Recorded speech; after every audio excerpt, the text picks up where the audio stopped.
परिचय। मैडम, मुझे खिड़की बंद करनी होगी। सूरज की किरणों से गर्मी हो रही है। ठीक है अदिति, तुम खिड़की बंद कर सकती हो। एक बार खिड़की बंद करने के पश्चात क्या तुम बता सकती हो कि शब्द किरणों से तुम्हारा क्या मतलब था? मैं नहीं जानती मैम, लेकिन इसे हम सूर्य के प्रकाश को दर्शाने के लिए प्रयोग करते हैं। ठीक है, तो आज मैं तुम्हें रेखाओं, किरणों और कोणों के बारे में विस्तार से बताती हूँ। बच्चों, इस पाठ में हम कोणों और उनके प्रकारों के बारे में जानेंगे। हम रेखाओं, रेखाओं के युग्मों तथा समानांतर रेखाओं के बारे में भी सीखेंगे। उद्देश्य। इस पाठ के अंत में आप निम्न करने में सक्षम हो जाएंगे: विभिन्न प्रकार के कोणों को पहचानना, रेखाओं तथा रेखाओं के युग्मों का वर्णन करना, समानांतर रेखाओं की व्याख्या करना। अवलोकन। रेखाएं कई प्रकार की होती हैं, जिनका उपयोग आप एक आसान सा चित्र बनाने के लिए करते हैं। आप एक साधारण घर, एक सूर्य इत्यादि बना सकते हैं एवं आप इन चित्रों को निरूपित करने के लिए सरल रेखाओं का उपयोग करते हैं। आइए उपयोग होने वाली इन रेखाओं के विभिन्न प्रकारों को देखें। रेखा। एक रेखा का कोई प्रारंभिक बिंदु तथा अंत बिंदु नहीं होता है। आप दोनों दिशाओं में एक रेखा को असीम रूप से फैला सकते हैं। रेखाखंड। एक रेखाखंड का एक प्रारंभिक बिंदु तथा एक अंत बिंदु होता है। किरण। एक किरण का आरंभिक बिंदु होता है, किंतु अंत बिंदु नहीं होता है। कोण। समान प्रारंभिक बिंदु वाली दो किरणों से एक कोण की रचना की जाती है। प्रारंभिक बिंदु को शीर्ष कहा जाता है तथा किरणें कोण की भुजाएं कहलाती हैं। संबंधित कोण।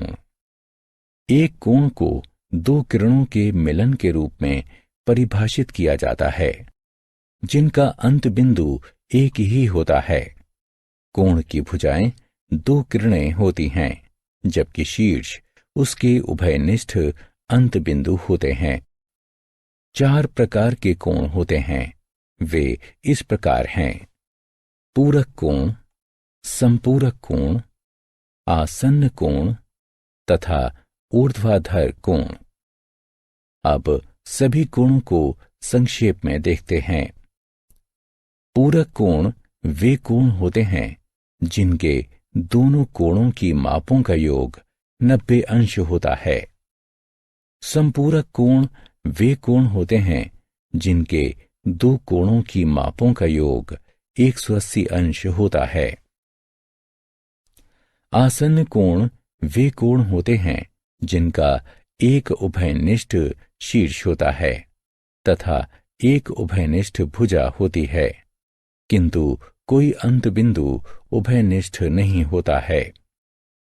जिनकी भुजाएं उभयनिष्ठ नहीं होती हैं, ऐसी भुजाओं के रूप में किरणों वाले आसन्न कोणों का युग्म एक रैखिक युग्म कहलाता है।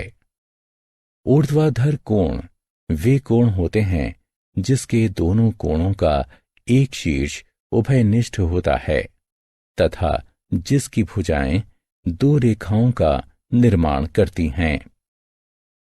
प्रतिच्छेदी रेखाएं। दो रेखाएं अलग अलग तरीकों से एक दूसरे से जुड़ी हुई होती हैं।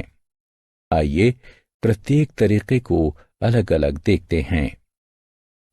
प्रतिच्छेदी रेखाएं वे रेखाएं होती हैं जिनका केवल एक और केवल एक ही बिंदु उभयनिष्ठ होता है। ये उभयनिष्ठ बिंदु प्रतिच्छेदन बिंदु कहलाता है। त्रियकछेदी रेखा। एक त्रियकछेदी रेखा वो रेखा होती है जो दो रेखाओं को भिन्न बिंदुओं पर प्रतिच्छेदित करती है।